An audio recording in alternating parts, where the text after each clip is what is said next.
Hello, guys. I hope you're all doing well. This is my husband. I'm Mitchell. This is my beautiful wife, Jennifer Honor, and together we are the Honors.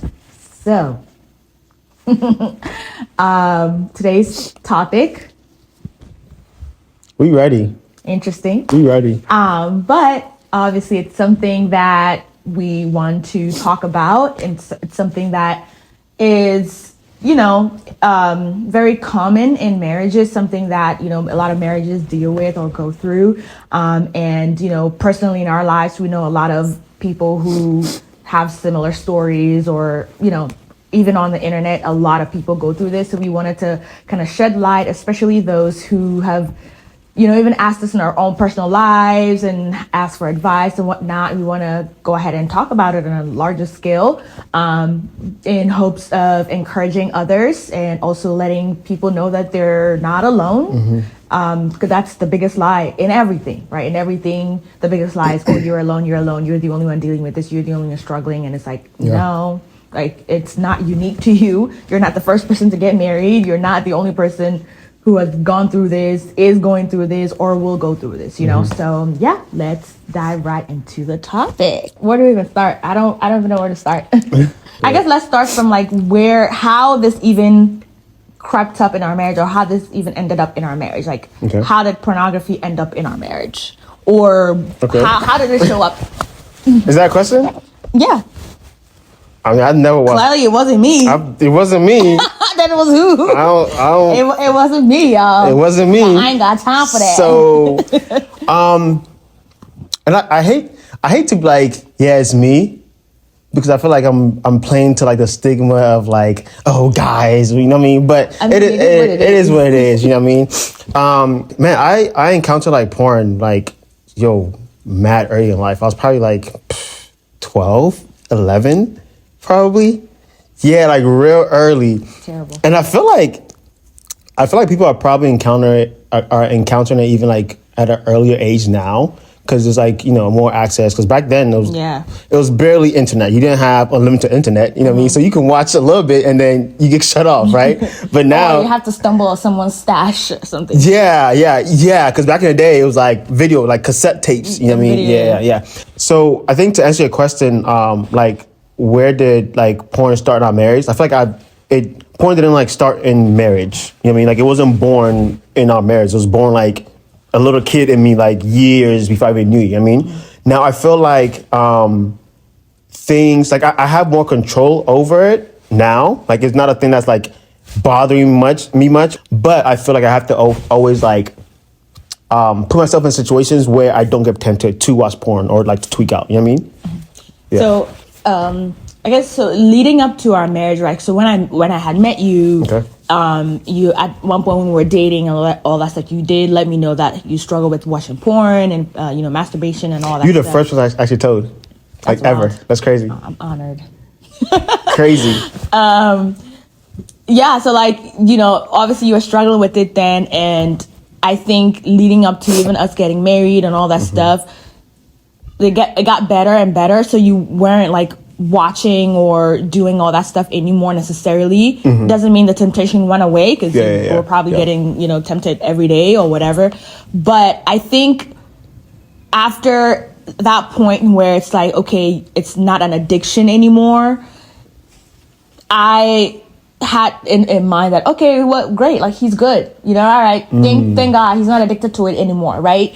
And so I kind of took my mind off of it. And then we got married. So it's like, okay, if you're married, then I guess that solves all your problems, right? Obviously, because that was us back then. And I feel like a lot of us, at least millennials and back, like at some point, some of us assumed that getting married was going to help. Or I'm sure some of y'all assumed that getting married, I'm going to have a wife. So, whenever I want it, I'm going to get it. So I'm not even going to watch porn. So at some point, we all thought, like, okay, you have a wife, so you're good or whatever. And I didn't even think that it was even going to be a problem anymore, because I'm like, okay, like, yeah, he's not addicted anymore.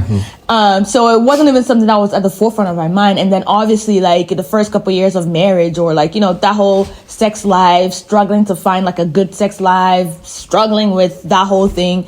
So for me, it was still not on my radar. And so I think the first time that I caught you red-handed.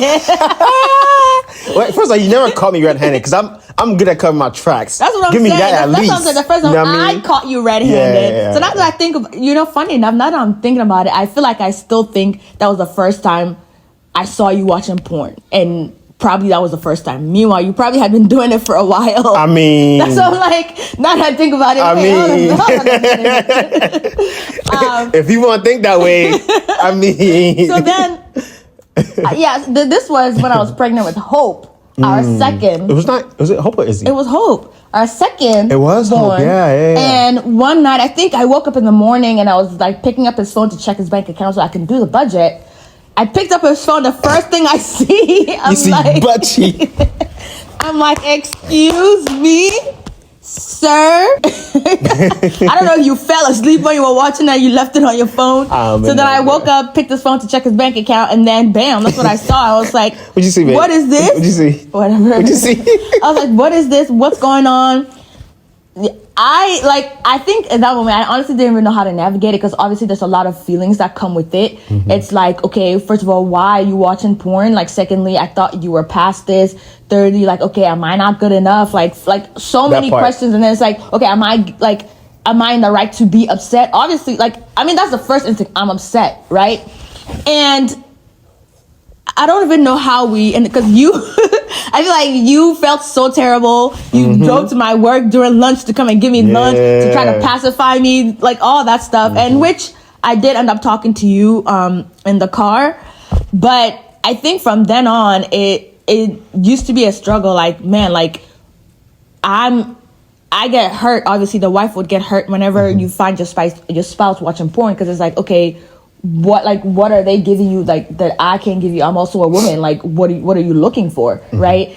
And I think, and at that point too, sex life was really bad. Like, again, terrible. I was also pregnant. Not saying you can't have sex when you're pregnant, but obviously, even already, I didn't want to have sex. So we're still navigating. I was pregnant, and I was like, all right, bet. And actually, somebody told me not to have sex with my husband, a woman of God. Oh, for real? Who's that? So remember? Really? I rebuke that woman of God. I'm gonna. First of all, she's not a woman of God. I rebuke her. First of all, you know who this is. I'm gonna bleep out who it is. Oh, tell me I don't know. So yeah, it was like probably very much struggling. First of all, because y'all didn't see that. We talked behind the scenes because I forgot who it was. The funny thing. Never mind. Go ahead. I'm sorry. Don't go there. Go ahead. But yeah, usually I want smoke, but today I want no smoke. So go ahead. But yeah, I think that is when we started to like navigate that part of like marriage. It's like, okay, we needed to really do some deep work and figure out why this is a thing, what part I had to play in it, and obviously. If you watched it, that's your sin. That's between you and God. Period. It doesn't matter if your wife is not giving you some. It doesn't matter. You went to go and sin. That's your sin that you got to carry and deal with it with the Lord. However, if there was a part that I played in it, and we haven't had sex for 5 months, that's a problem. So I got a question for you. So when you saw me, you didn't catch me, but when you saw the P word, on my phone. First of all, I don't even know how I got there. So yeah, but when you saw that, like, how did it make you feel? Like, were you like, this is not true? Like, how did it make you feel? Like, how? I mean, a lot. I feel like a lot of emotions was going on then. It's like, okay, I was obviously very hurt. I was also angry. Yeah. I was like just confused. I'm like, is this still a thing? And honestly, a lot of it had to do with, I don't want to say naivety because if you don't know, you don't know, right? Because nobody sat there to tell us, hey, these are possibilities in your marriage, or this could happen in your marriage. So watch out, or like do this better so that you don't get to this point. So it's like a lot of confusion, or a lot of like, a lot of emotions that I'm feeling, because it's like, okay, why is this going on? Why are you doing this? I thought this was not a problem anymore coming into the marriage. And it's like a lot of things that I didn't know, and we both had to learn and navigate. So yeah, it was definitely a lot of emotions for sure. Yeah, I think from the guys, like, let me talk to the guys for a second. So I think from the guys' perspective, I feel like one of the lies that like the enemy tried to like put in our heads is like we're alone in this thing, right? Like we're, you know, you're married and you're the only person that's watching porn in your marriage, right? And obviously the shame of it is like magnified. It's like, yo, like, wait, what? So a lot of times I'm like, okay, let me tell my wife. I'm like, nah, how can I? Like, I can't tell my wife, right? And I realized that it was easier to like find a way to just justify it. Like, oh, okay, you didn't give me some tonight, so I can go ahead and please myself, right? Oh, you know, it's just me and the screen, right? But like, there's so much like that goes on whenever you're watching porn. One, the spiritual aspect of it. Two, if you want to have a good sex life with your spouse, watching porn will do the opposite. Like, I love you and you're great in bed, but yo, them girls, like, they are like here. And it's not because they're anything special, but they're performing. It's a movie. Like, so you have to moan and groan even if it doesn't feel good. So like, porn is feeding a man's ego, is feeding your insecurity, is feeding everything that you want to hear as a man, right? Like, a guy can like touch you like this and but it's like that's not real life, right? So I feel like if you want to have a good sex life or a good intimacy life with your spouse, know that you watching porn, you're taking a back seat. Like you're not moving forward. You know what I mean? Two, and this is one thing that kind of helped me to like, yo, wait, I have to stop this thing, right? A lot of these women out here, yo, they're being sex trafficked. I mean, yeah. Like a lot of them are like being what is it like pimped out? We have pimped out, yeah. But like they're being pinned at gunpoint. You have to do this, do that, right? So when you think about that, it's like, yo, do I want to like contribute to like this? You know what I mean? And also, I got girls, and I always say this: there's a reason why God gave me all girls. Like, there's a reason why. Like, now I can't picture like this is somebody's daughter, yo. Like, you know what I mean? Yeah. This is somebody's Eve or somebody's queen that for whatever reason she is in this situation and you're benefiting from that. You know what I mean? Yeah. And think about like all the trauma. Like It's God, not like gonna benefit. You're not benefiting. well, you're not benefiting, you know what I mean? But it's like you're enjoying it, you know what I mean? And it's like, bro, like what's going on here? You know? I actually want to kind of take it back a little bit, right? Okay. And so as we explained a little bit, like how you came into the marriage kind of like with that background of you having been addicted to porn and masturbation before. And whenever it comes to the topic of pornography, one of the biggest things that a lot of people see as the negative or like a downside is like you can get addicted, right? But there's other negative impacts, right? So obviously, I mean, at some point in time, we've all stumbled on porn before. We've all watched it. If you've never watched it before, Even you, Jennifer? first of all, everybody was a curious teen. What? Before. Everybody was a curious Wow. teen before. Okay. I thought you were like the holiest of the I am, and but Hey, I mean, yo. everybody has been a curious teen before. We've all stumbled on it before. That's why we all know what it is. But for me, I think it was, I don't know, like mid-teens when I stumbled on my dad's stash. Like, it's not funny. Why are you laughing? I know the story, but when you said my dad's side, like they got a whole stash. First of all, may his soul rest in peace. Why is that funny? I'm so sorry. I'm sorry. Finish. Wait, finish. Wow. I'm serious. I'm ready. Let's go. But yeah, I stumbled on his stash. I think I was like, I don't know, like 15 or so. And I'm the type of person, like I've always been like a goody two shoes, perfectionist, and like honestly holier than thou. Honestly, okay, that's one of my struggle areas. That's a whole different especially back in the day. It was terrible. Like very religious. I was very religious, and so when I stumbled on it, obviously, like I'm also curious. I'm also a teenager, so yeah, I watched it, but here's the crazy thing that I never realized, right? So I watched it in disgust.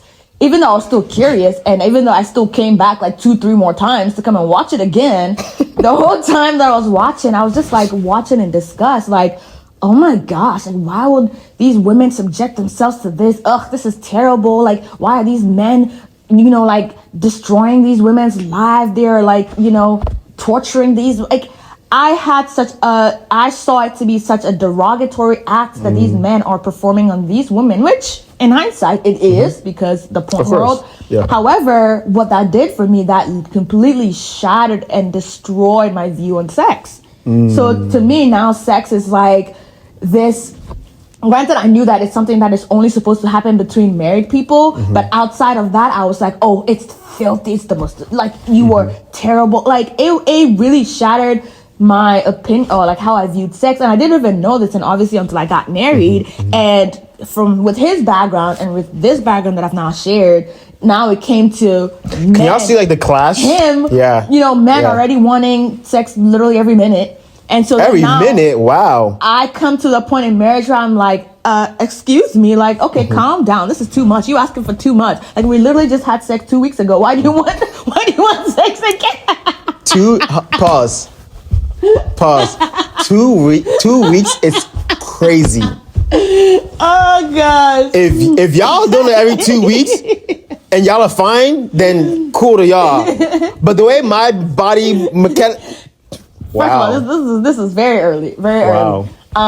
So like it got to a point where I was like, oh my gosh, you need deliverance. You are lustful. Like, why you want like sex every day? I remember, yeah. Like it was horrible. And I didn't even have this revelation that I had when it came to like what pornography did for me. I was never addicted. To this day, you can never get me to watch porn. It's not something that like lust isn't something that I struggle with as a Christian. And so like it's never been a thing for me. So I had no idea that even in me never getting addicted to porn or desiring it, there still was that horrible and horrific impact that it had, that it distorted, what God's view of sex in marriage is. And we both, if you told the story to somebody, right? Yeah. They would be like, I'm the one who had the skewed version of like how sex should be, right? But in a realistic view, like we both didn't have God's mind towards sex. Yeah. Like you saw it to be ill, like what's going on. Granted, what in the context it was, right? But that skewed your mindset of something that's holy, right? And me, I'm gonna say less, no more. You know what I mean? And even like obvious, and like there's that aspect, but then like now there's the whole aspect of coming to understand how important it is for a man, and so like that's also a whole another topic that I know like is a huge gender war right now, like the battle, or like, man, why do you think you need sex to survive? Like, no, you need food to survive, you don't need sex to survive, da, da, da. And again, I get it. Look, I've been the queen of those thoughts before, and I'll be honest, like some days I'm like still there, but I definitely have come a really long way to like understanding like the impact and the importance, and really honestly even putting your spouse first. And I feel like that's really what it is about, like putting your spouse first. And so understanding how important it is and how that plays a vital role in your marriage and even your unity is very important, right? And I'm never gonna sit here and say that if your spouse watches porn, you're probably not giving them some. That will never be the case. Or is it possible that you're not giving them some and they're probably getting more tempted? Sure. But like I said before, watching pornography, whoever does it, that's their sin, and they are 100% responsible for doing that or for watching that. However, if you want to take accountability, if you really do a self-reflection or introspection, is there any way that you as a spouse could have helped your spouse not fall for that temptation, right? Is there any way? And another hard thing too, especially for us women, was how to respond if your spouse comes to you with that secret or with that burden on their heart. I think that's actually one of the biggest things where it's like men feel like they can't tell their spouse. I know. I'm not even saying nothing. And that's a personal experience. Like I know because that was the case for me. Like he felt so unable to tell me, rightfully so, because like, yeah, I will be upset and I will cry and I will feel hurt because it feels like, you think that I'm not good enough, right? Which isn't necessarily the case if you're in a good marriage, okay? Which isn't necessarily the case. So I think getting to a point where he could confide in me and I could see it from the standpoint as, hey, this is something that sometimes I get tempted with, especially when I'm having a very hard week and the enemy knows I'm having a hard week, and it's like, okay, well, hey, you know what's gonna help you with your hard week? Oh, masturbating is gonna help you. Like, getting to that point facts. of understanding that, hey, I'm getting tempted, I need you to pray for me. And not even like, oh, I watched it or anything, but like even through the temptation, having your spouse be able to speak up like, hey, this week was a really hard week. I did not fall. Thank God I didn't, but keep praying for me. Or like, and it's not something, I'm not saying it's something that happens every day or every week. Like, no, it's not like that, right? Obviously it's something you work through, but I think getting to the point where your spouse can confide in you and you can also work to get to the point of, seeing it as, okay, this is something that was a hard week for you and I can understand that. And again, we are human, we are women.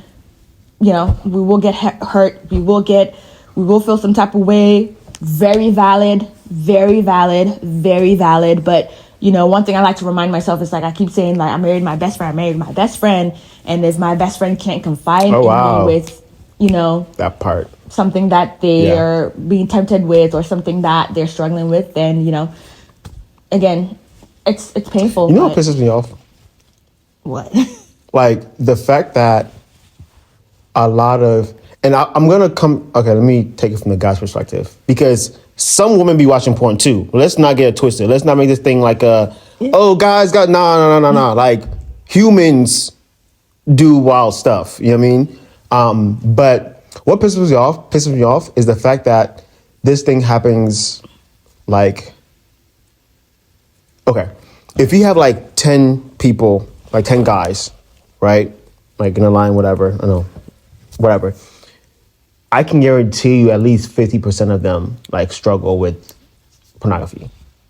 And I'm saying this because if you guys know me like personally, y'all know that people tell me random stuff. Like I can just meet you on the street and you tell me everything. And so I know, this is not a theory.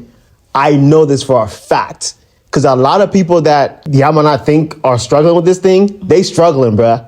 They watched that. Everyone is human. They watched it before they came to church. Like, I know people, like, and I can sniff it out because that was my story, like, for the longest time. And so for me, it's like, it pisses me off that, like, most people in the church are not talking about this thing. Like, most men of God, most pastors, this is not something that is, I think that this should be like a light beam, like a spotlight should be shined on topics like this, right? Because pornography is killing people, people's marriage, their financially it's killing them, because people, thank God, never bought nothing because I'm not that dumb, but I know people who bought what? Like premium subscriptions. Oh my God. Like, no, I'm serious. Wow. Like, it's terrible. And so I wish that people will talk about this more, because 9 times out of 10, if you line up people like 10 guys, 50% of the people are struggling. So it's like, why am I faking in front of you if I know you struggle the same thing? It's like we're both walking around like, I don't struggle, but we do. So how would it look like if it was like, bro, man, today I've slipped up, man. Can you pray for me, please? Right? Or yo, man, I almost slipped up, but I didn't. Glory be to God. But it's become like a thing where it's like, you watch porn? But in my mind, I know I just watched porn like 2 hours ago. You know what I mean? So it's like, I wish that the Christian body, we would have a space where people can open up about it, because it can never get solved if we just like sweep it underneath the rug. You know what I mean? I do think it's getting better and being talked about. It's getting better, sure. But sure. I will say that it's still harder for that space to be created, or for, people in certain positions in the church. That part, I think, still needs some more breakthrough. And I do want to speak to, like, well, hold up, but I'm not saying that I'm not saying that that if you are in leadership or people like you should say it to the congregation. I'm not saying that. No, that's I'm not saying what I like meant. at least like have accountability. Like you know what I mean? Yeah, that's Okay, what I meant. okay. Like I know that's what you meant. So like Okay. I think it's still being talked about in like the men community now, but the next step above that is those that are in leadership that would open up and talk about it. So I think the church Gotcha. members or like the Okay. regular church folks are talking about it, but those who are like pastors, worship leaders, like they are more like scared because they don't feel like it's still safe enough to talk about it, Okay. out loud. Yeah. And so I want to kind of like encourage those like wives who are like women who are married to pastors, worship leaders, deacons, like those kind of people who hold certain positions in the church. I don't know how to say this. I just want to like really implore you to ask your spouse, even if you don't think they're watching anything or you have.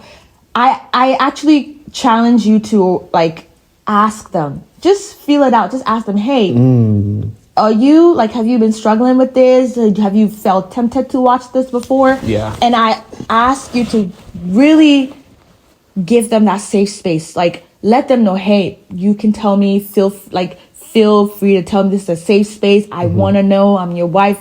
I want to like support you through this.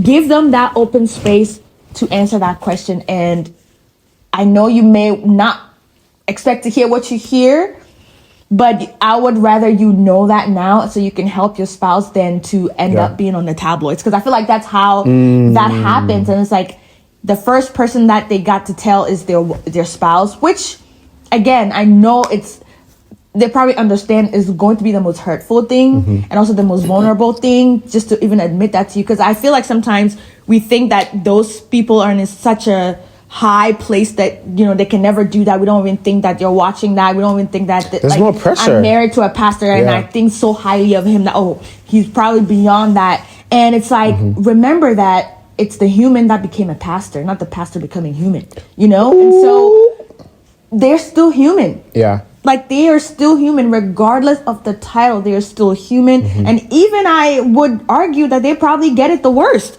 Like they get there's pressure, bombarded the worst because you have more to lose, Yeah. So yeah, it's painful. It's hard to hear, but man, like once you're able to heal through it or walk through it, feel the feels, feel the pain, and navigate through it, man, like you both will be much better. Like having that open floor in your marriage, having that type of intimacy and like level of just open communication, man, you both will be better for it. It's like your spouse, and it honestly takes a lot more, like it takes off a lot of the pressure off your spouse. And it's like, no, my wife knows this now. Like, no, I gotta act right. It's like you're not keeping it and then hiding it anymore. If I ever like messed up and like watched porn or whatever, I can come to Jeff and be like, hey babe, I messed up today, and know that she's not about to like crucify me. You know what I mean? I feel like we're in a place in marriage now where I was talking to you the other day. I was like, man, like without like Christ, like we're ish. Like there's nothing good about humans, like whatsoever. Like there's nothing good about us. The only thing that makes us good or somewhat good, you know what I mean, is Christ. You know what I mean? Yeah. And so if you and to walk in that takes like you have to be intentional, right? And so at the same time, you have things that's trying to throw you off course, right? Yeah. And so if you sleep for a second, so I always tell you, like, there's nothing you can do that's gonna shock me. Yeah. I'm like, babe, come and tell me. Yeah. Like, I might be pissed. I might punch some walls. I might go for a walk. But like, because I know how jacked up I am. I'm not perfect at all. So it's like, I want you to let me know so that at least one, I know and we can work through it. You know what I mean? But like you said, I think that a lot of people see. I wish that people just open up about things. You know what I mean? It's tough. It's very tough. It's very hard. It's hard, yo. It's hard. It's hard. And even being on the receiving end, it's even harder, like to hear it. And so it's like once, I feel like a lot of times, a lot of, in this day and age, the dating pool and stuff like that, we're so quick to discard people for just like, for certain things, right? And like that, you can't do that in marriage. Like, you can't be just quick to discard somebody for something, right? We're all supposed to be together to help each other grow. The things that you want to discard someone for, somebody wants to discard you for, that thing that you don't think is that serious, True. And so when you're in a marriage and you're in a covenant, the challenging portions of it is what forces you to grow, forces you to be a better human being. Because now you know, and if you know how human you are, like, how can you not extend that same humanity to someone else, right? Just because it's a different, like, you don't do the same, like, just because you don't watch porn doesn't mean that you are a much better human being than someone who does, or just because you're not a serial liar, like, liars. Now, I'm not saying, let your spouse lie to you every day. That's not what I'm saying. But, it just kind of just shows that vulnerability, like, growing together with someone, like, I can be vulnerable with that person. Yeah. And it's like, so if they can't be vulnerable with you, would you rather they go be vulnerable with someone outside, right? And yes, it's great to have accountability partners, like a bro to bro thing, me too, like a girl to girl thing. But at the end of the day, like, your should be in loop spouse somehow. Still needs to know, like, pretty much everything, like really everything. Yeah. And obviously, if it's a problem, seek help. Yeah. Oh, and also if you're married to somebody who's just crazy, please run away. Seek help. Run away, please. Yeah. Yeah. This is like, we're talking about a normal, healthy, functioning what is marriage. Normal these days, bro? I mean, we know what abnormal is.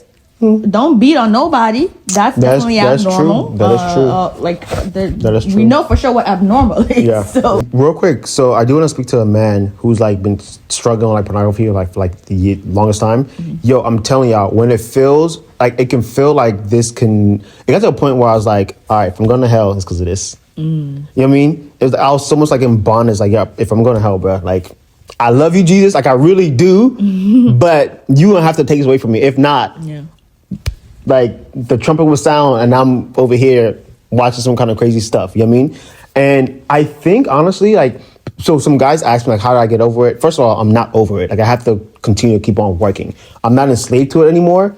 I'm not like, I don't have the thought come to me and it's like, yes, let's go watch porn now. It's not like that anymore. It's more so like I'm in control over my choices now, if that makes sense. You know what I mean? And I've come to... The enemy will never stop tempting you. Yeah. That's a fact. And I used to feel like, okay, when God delivers me, it will look like, bet, I don't ever struggle with that again. I'm delivered. That's why when people be like, I'm delivered from porn. I don't get the urge ever. I'm like, that could be true. I don't know. But I'm looking at you sideways because... That's them. Hey. I don't know. Don't judge their deliverance. I'm not. And I hope that deliverance is for me too. But in my current state, nah. You know what I mean? So I feel like it can feel like you will never get over it. And a lot of times I was like, all right, bro, I'm not even going to fight no more because what's the point of fighting, right? I want you guys to know that two things that helped me was find accountability and like just praying about it, yo. Like, and there was nothing I did that was like, okay, I'm just done. I feel like it just took the Holy Spirit to like, all right, for whatever reason, I'm taking this away from you. Like, this is I'm taking away from you. You know what I mean? So I think you have to just keep on fighting, keep on pushing. It's dangerous or it's easy to be like, hey, I'm going to give up. You know what I mean? And if somebody doesn't understand it or somebody doesn't identify with this particular struggle, they can look at you and judge you, right? But from the ones, I understand. Like, I legit understand that it can be hard, but keep on praying about it. Find communities, find somebody that you can actually be honest with, and like, don't give up. And once again, my deliverance didn't come through like, I'm not tempted ever again. No, it came through like, I have control of it now. You know what I mean? I have the keys to like say no now. You know what I mean? So if that's you, don't give up. And real quick, I want to talk to the women out there too, because some women also do struggle with this too. And it's so sad because if a man says that, hey, I struggle with pornography, people look at them kind of weird, but it's normalized now, right? But if a woman was like, hey, I struggle with pornography, they'll be like, you hoe. Oh. And I'm like, excuse me. I'm like, I mean, or they'll look at her like it'll be weird. And I'm like, nah, like leave this alone. Like that's her struggle. You know what I mean? Like, don't judge sis. Like, nah. Like, you know. And so if that's you, like the same thing. Like, find accountability. If you can find like an older woman who's been through it or who has wisdom, like talk to them about it, right? And do not be shy, yo. Like, I feel like the enemy wants you to feel shy about this, wants you to like hide it, but like expose it, like legit expose it. Like, yo, I'm struggling with this thing, obviously in a wisdom, like wise way, right? But to people who you can talk to about it, yo, I'm struggling, like talk about it, right? And forget all the people who are judging you for, you know, because you're a woman and this is your struggle. Like, so what? I'm human. You know what I mean? Yeah. I hope that helps. Yeah. And for the women who are also struggling in their sex life, they have no desire, no drive. Probably you have the same mentality that I had, and you're trying to work through it, and you know you and your spouse are frustrated. Look, there was a point in time in my marriage I was like, God, I don't think I'm ever going to get over this mentality. I don't think like I'm ever going to even enjoy like. I literally had to come to the point. At one point, I told God, I was like, you know what, God, help me to be okay with it if my husband has to go out somewhere. Like, it was one point we just look at each other like, okay. Like, I don't have the answer. I was like, I literally, so many times I cried. I'm like, God, like, you literally are gonna have to, because I don't know how this is even going to work, y'all. So I'm here to tell you, miracles happen. Look, miracles happen. Like, the me now, it's not, I can't even, like, I look back and like, man, like, thank you, Jesus, for working in our marriage. Thank you, Jesus, for where we're at now with our sex life. Thank you, Jesus. Like, and a part of it because also we didn't also give up too. Like, give us credit too. Like, that's true. We didn't give up. We you know, kept fighting for our marriage. Yeah. So, you got this. Yep. Okay. Wow. Okay. You got this. You got this. But yeah, hopefully this, you know, kind of shed some light into that. Again, it's a very touchy subject, very hard subject, a lot to really work through. But when you have made up your mind to really fight for your marriage, you will get through anything like this. Like, get through anything like this. Again, you know your spouse is a great person. You are a great person. Challenges will arise. Challenges that feel like you can never get past will arise. But when you guys really have the end goal in mind and like God at the center, trust me, you will work it all out. It will be painful. There will be some really hurtful times, but you know, it's growing pains. And I hope this was informative. I hope y'all learned something from it. I hope this helps. All right. We will talk to you guys in the next video. What was that? You're so weird. You weird. You weirdo. You weird. I ain't. You weird. All right, y'all. Peace. We out.